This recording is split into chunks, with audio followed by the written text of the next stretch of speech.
toutes et à tous, ma team Kiefer, j'espère que vous allez bien.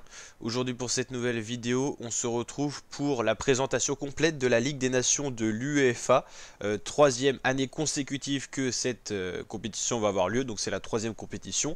Les derniers tenants du titre, ce sont les Bleus, les Français, qui avaient fait un très beau parcours la saison passée. Et les premiers vainqueurs de la toute première édition, c'était les Portugais de Cristiano Ronaldo.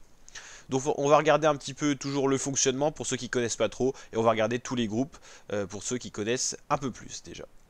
Donc les équipes sont classées selon 4 ligues, selon tout simplement les saisons passées. Au début, alors les ligues étaient faites par rapport au classement FIFA, et maintenant c'est par rapport à une sorte de montée-descente. C'est comme si on avait Ligue 1, Ligue 2 nationale, et ça marche pareil. Les derniers sont relégués, les premiers sont promus, sauf pour la première ligue, où les 4 premiers tout simplement s'en vont vers une demi-finale puis finale pour s'adjuger, pourquoi pas, le titre.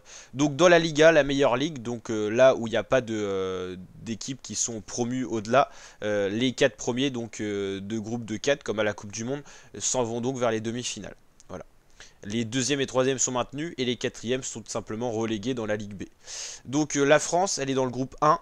Donc c'est pas A, B, C, D, E, F, G comme H comme à la Coupe du Monde. Mais là c'est par numéro. Donc la France est avec le Danemark, la Croatie et l'Autriche. Donc la Croatie, c'est une équipe que la France connaît bien. On les a affrontés en finale de la Coupe du Monde en 2018. On a également le Danemark qu'on connaît très bien, qui était dans notre groupe à la Coupe du Monde 2018 et qui sera dans notre groupe à la Coupe du Monde 2022 et qui est dans notre groupe à la Ligue des Nations. Donc le Danemark, on va beaucoup l'affronter. Et l'Autriche également qui sera dans notre ligue. Donc eux, ils ont été promus, les Autrichiens, tout simplement. Promus, voilà.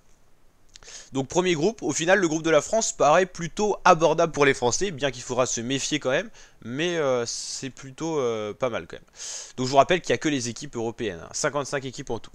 Le groupe B, Espagne, Portugal, Suisse, République tchèque qui ont été promus. C'est un groupe déjà plus costaud, hein, on a vraiment un trio qui se dégage, Espagne, Portugal, Suisse, avec peut-être la Suisse un peu en dessous, mais ça reste une très très bonne équipe quand même.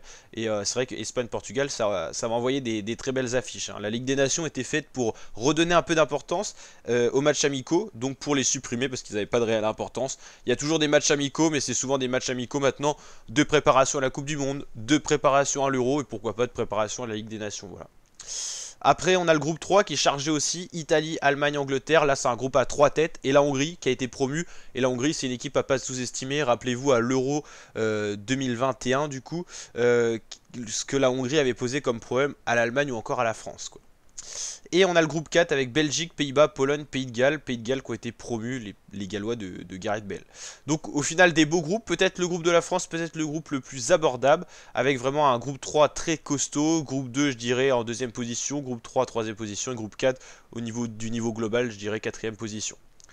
Donc voilà, au niveau de la Ligue B, alors on a par exemple Ukraine, Écosse, République d'Irlande, Arménie. Donc seuls les premiers de chaque groupe sur 4 équipes sont promus, le dernier relégué. En gros les deux du milieu sont stables si vous voulez. Donc voilà, c'est des matchs aller-retour, hein, donc en tout il y a 6 matchs par équipe. Ensuite on a le groupe Islande, Russie, Israël, Albanie, Bosnie, Finlande, Roumanie, Monténégro, ou encore Suède, Norvège, Serbie, Slovénie. Donc là, on voit bien les équipes qui étaient en Liga la saison dernière. J'imagine la Suède, j'imagine la Bosnie, j'imagine la Russie ou encore l'Ukraine. Voilà.